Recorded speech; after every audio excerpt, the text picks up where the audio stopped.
Alors, en continuant le tour de table, on va continuer aussi le tour d'horizon géographique de la région. On va aller en Sarthe maintenant. Je me tourne vers Monsieur Gahery. Donc vous êtes le dirigeant d'une entreprise d'insertion, Espace Propreté, composée de deux sociétés, Espace 72 et Espace 61. Vous proposez trois types de prestations, principalement de l'entretien courant, des prestations de remise en état de logement et de sol, ainsi que des prestations d'esthétique pour les véhicules d'occasion. Donc vous travaillez en B2B, principalement pour les entreprises, les collectivités locales, services de l'État, ainsi que des associations du médico-social, et l'entreprise à peu près 80 salariés. Alors on a eu la chance de vous accueillir avec Madame Baglin en 2019 pour ce premier séminaire à Fest. Vous étiez en situation de construire la Fest en étant accompagné. Donc voilà, est-ce qu'on peut refaire cet historique et puis réexpliquer ce qui a motivé votre recours à la Fest? Alors la FEST, effectivement, c'est dans tous les cas une méthode qui se met au service en fait d'un objectif. Et en l'occurrence, effectivement, Espace Propreté, c'est un réseau d'entreprises de propreté. Et ce réseau d'entreprises de propreté, il a pour spécificité, c'est d'accueillir des hommes, des femmes qui ne connaissent pas le métier, qui vont le découvrir et en le découvrant pourront potentiellement en avoir une intention plus formalisée demain d'en faire un projet professionnel. Et donc, lorsque je suis arrivé, moi, en 2017, dans cette structure, ce que j'objective d'emblée, c'est une qualité de production qui est à géométrie variable, parce qu'on est sur des personnes qui vont découvrir le secteur, et pour autant, les clients sont de vrais clients, et l'activité et les résultats attendus de cette activité est celle qu'on peut avoir avec n'importe quelle entreprise de propreté. Donc ça, c'est le premier élément. Le deuxième élément aussi, c'est l'observation d'un encadrement qui, devant à la fois offrir la prestation et la garantir en qualité, doit en même temps former en fait ces personnes dans cet apprentissage, dans cette montée en compétences, avec une appétence qui est là aussi au départ à géométrie variable. Donc il n'y a pas de culture, on a quelques tensions en fait sur la qualité, on a quelques tensions en fait sur la relation en fait potentiellement entre l'encadrement et ses salariés. Et donc l'idée est de réfléchir effectivement à quel est l'usage à devoir essayer de mettre en place pour pouvoir créer une culture qui soit facilitante pour les personnes arrivant, rassurante pour les clients et dans tous les cas fédérante ou fédératrice en fait en termes d'animation en fait de ces différents collèges salariés au sein même de la structure. Donc voilà. Donc ça, c'était la question initiale et la problématique sur laquelle il fallait qu'on travaille. Et on verra en fait au fil de l'eau que ça a conduit à des transformations mais assez structurelles et extrêmement importantes. Et effectivement, en 2019, nous étions dans un état de construction et nous le sommes tout autant encore un petit peu aujourd'hui sur cette notion de réflexivité qui est un temps extrêmement important. Donc pour le résumer, en fait, concrètement, le choix de la FEST était de pouvoir inclure effectivement cette méthode comme une capacité qu'a la pédagogie de se mettre au service de tout niveau, et en l'occurrence de publics avec des savoirs de base qui peuvent être un peu fragilisés, une maîtrise de la langue qui peut ne pas être foncièrement complètement confirmée, et donc c'est en quoi et comment les outils se mettent au service de ces apprentissages. Ça c'était pour moi une intention qui était extrêmement importante et à devoir rechercher dans tous les cas. L'idée d'apprendre à faire du propre sur du propre a un risque, c'est de ne pas s'assurer que la méthode elle est complètement maîtrisée. Et donc la formation en situation de travail, c'est aussi d'aller appréhender en fait ces compétences et ces techniques sur des supports qui nécessitent réellement en fait ces interventions et de vérifier que la méthode elle est acquise. Et si ça ne l'est pas, et ben justement de pouvoir interpréter ou de pouvoir les lire, ce qui fait que potentiellement on n'est pas arrivé au résultat obtenu.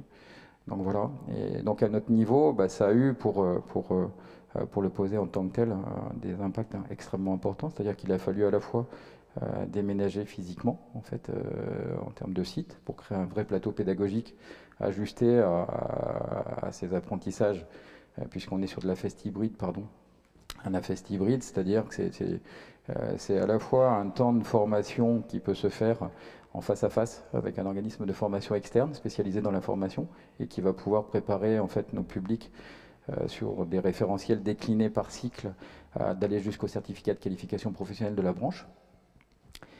Ça va être aussi la possibilité d'aller voir par des applications digitales, en fait, des protocoles qu'on peut aller vérifier quand on est en situation de travail, tout autant. Et puis ces temps réflexifs, ces temps de formation en situation de travail en tant que tel, qui sont encadrés par nos équipes. Voilà. Et, donc ça, ce déménagement était nécessaire pour pouvoir avoir un vrai plateau pédagogique dispensant la formation par cet organisme de formation externe. Ça a été aussi la refonte, hein, en fait, au niveau d'Espace 72, hein, puisque en 2017, il y a une seule et unique structure qui aujourd'hui en compte 4, donc avec une société mère et 3 sociétés d'exploitation, dont Espace 72, le tout étant dans une logique en fait de structure de moins de 50 équivalents temps plein pour pouvoir optimiser en fait l'accès aux fonds de formation sur les fonds mutualisés, hein, et permettre à tout à chacun de pouvoir avoir accès à cette formation. Ça a été le doublement de l'équipe d'encadrement avec le recrutement d'une ingénieure en formation, le recrutement de tuteurs, et on le verra tout à l'heure, hein, en fait, dans les fonctions et les attributions, de la formation pour former toute cette équipe, hein, qui était plutôt spécialisée dans l'encadrement technique et qui devait pour le coup en fait opérer et œuvrer en fait comme des vrais tuteurs opérationnels. Donc voilà, donc un vrai projet structurel, une culture à travailler et des objectifs qui tendaient à essayer d'être optimisés tant sur la partie qualité que sur la partie retour à l'emploi tout autant. Et sur ces faits-là, juste pour le préciser, aujourd'hui on est à quasiment évidemment un doublement du taux de retour à l'emploi durable des personnes qui intègrent la structure et qui 24 mois plus tard en sortent. Voilà. Oui, c'est ce qu'on s'était dit en effet, que la FEST était aussi un levier pour solidifier le modèle économique de l'entreprise et les objectifs sociaux. Absolument. Bah, c'était cet équilibre, hein, en fait, qu'on appelle parfois les injonctions paradoxales dans les structures à mission comme la nôtre, c'est-à-dire que vous avez une dimension économique qui est la garante du portage du projet social, et pour autant, le tout n'est pas foncièrement hyper simple à réaliser. Donc, ça débouche, pardon, je vais y arriver, plutôt souvent sur une problématique de qualité, en fait, qualité en termes de prestations, qualité en termes de sortie vers l'emploi. Et donc, quand en fait le système est beaucoup plus harmonieux, et c'était cette dimension pédagogique qui, pour nous, pouvait potentiellement être ce point d'équilibre. Donc voilà, et aujourd'hui, il en témoigne. Après, il reste une hypothèse de travail qu'il faut vérifier dans le temps pour s'assurer que c'est vraiment bien la bonne. Mais dans tous les cas, effectivement, la formation est devenue véritablement dans l'ADN de notre structure. Et la FEST comme la méthode la plus adaptée au public et aux technicités en fait, de prestation. Très bien. Merci pour ce premier tour de table qui a permis de voir déjà la souplesse de la modalité AFEST pour répondre aux besoins des entreprises et tout particulièrement en matière de recrutement. Alors, autre spécificité qu'on va pouvoir aborder maintenant, c'est celle de l'identification et du rôle mené par les formateurs, les tuteurs ou encore les maîtres d'apprentissage. On verra qu'il y a plusieurs appellations qui ont été utilisées ou qui sont utilisées par les entreprises présentes et donc acteurs éminemment importants qui accompagnent l'apprenant hein, dans son parcours à FEST et voilà, dont la mission est vraiment essentielle dans l'acquisition de compétences. Alors je vais poursuivre avec Espace Propreté, mais je vais m'adresser à Virginie Baglin. Donc en interne, vous avez identifié alors des tuteurs, des formateurs, des maîtres d'apprentissage, hein, je crois aussi. Donc pourquoi cette structuration et quel est le rôle de chacun dans le parcours AFEST? Alors, dans le langage AFEST, on parle plutôt de tuteurs AFEST, donc de tuteurs en action de formation en situation de travail, qui ne sont pas tout à fait des maîtres d'apprentissage, puisque dans l'AFEST, il y a une modalité très importante qui est les temps de réflexivité. La réflexivité, c'est un concept qui est un petit peu difficile à comprendre et à appréhender pour des personnes qui ont été jusqu'à présent chefs d'équipe et plutôt œuvrants. Mais par contre, le fait d'avoir des tuteurs AFEST qui sont formés à la réflexivité est complètement garante de la réussite de ces temps de formation. Puisque un tuteur AFEST ne se contente pas de dire et de faire il va laisser la parole à l'apprenant. Donc ça prend beaucoup plus de temps que dans une situation de formation dite classique. Une situation de travail, on a une situation de travail, et le rôle du tuteur AFEST est de demander à l'apprenant comment lui appréhenderait ce travail, comment il ferait pour être en réussite. Ça nécessite de la formation et de l'accompagnement des tuteurs, parce que c'est pas du tout un réflexe. C'est pas du tout un réflexe, c'est pas dans leurs habitudes.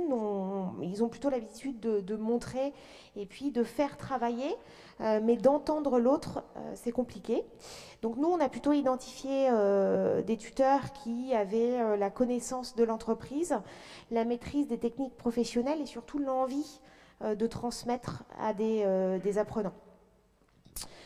Suite à ça, on a formé l'ensemble de nos tuteurs aux techniques de la FEST, et surtout à l'entretien de réflexivité. Donc on a appelé un petit peu, qu'on a appelé différemment.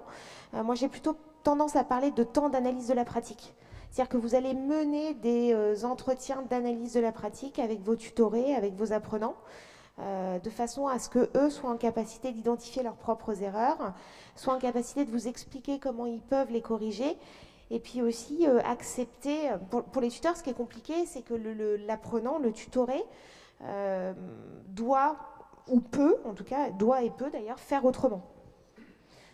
Ce qui les met parfois un peu dans une situation inconfortable, mais c'est le principe même de la FEST. C'est-à-dire que le droit de faire autrement et puis surtout le droit de se tromper.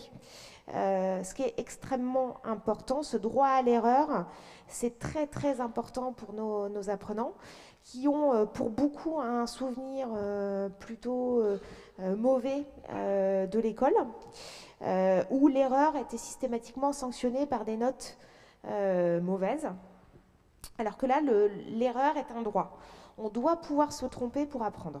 Et ça, il a fallu le transmettre à nos tuteurs, transmettre cette pédagogie à nos tuteurs. Et c'est pas simple, on y travaille régulièrement parce qu'il faut de temps en temps une piqûre de rappel. Voilà. Donc on a vu la mission du tuteur, le formateur. Ouais. Alors, nos tuteurs sont des formateurs en poste de travail. Nous, nos AFEST, en fait, font partie d'un parcours multimodal.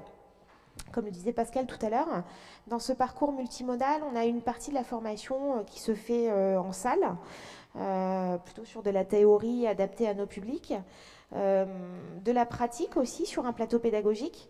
Donc là, cette pratique et cette théorie est dispensée par un formateur qui vient d'un organisme de formation externe. Et puis sur le terrain, ce sont nos tuteurs qui sont accompagnés par moi, qui suis référente à FEST au niveau du réseau Espace Propreté.